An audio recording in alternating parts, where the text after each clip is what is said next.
In a quiet little neighborhood lived a grandmother named Lena, a woman with hands that could nurture a garden into a feast and mend the soul with a simple prayer. Her world revolved around her grandson, Eldridge. From the crack of dawn, their home was a classroom of life.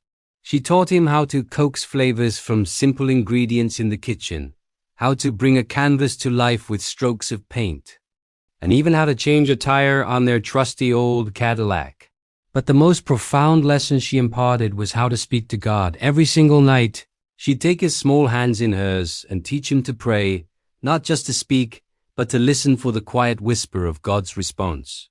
One afternoon, the familiar slam of the screen door was followed by an unfamiliar silence. Eldridge, home from school, found Lena slumped over her favorite armchair. A frantic call, the wail of sirens, and the world tilted on its axis. At the hospital, the sterile scent of antiseptic replaced the warm aroma of home. In a quiet room, Lena, with a gentle, fading smile, took his hand. With tears blurring her vision, she told him her journey was nearing its end. But she had poured all her years, all her wisdom, into him. "I may be leaving, my boy," she whispered, her voice a soft rustle of leaves. "But remember this one thing, God will always be there for you." Lena left him everything, the house, the car, a small savings, but none of it mattered. Eldridge just wanted his grandma back. His senior year felt hollow. Graduation was approaching, and the one person he wanted to see in the crowd wouldn't be there.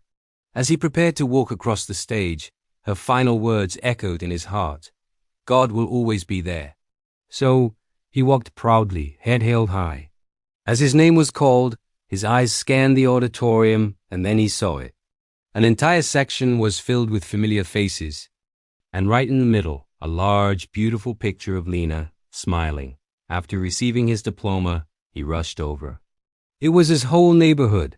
They were all there, cheering for him. Lena knew her time was short, so she had made sure Eldridge would never be alone.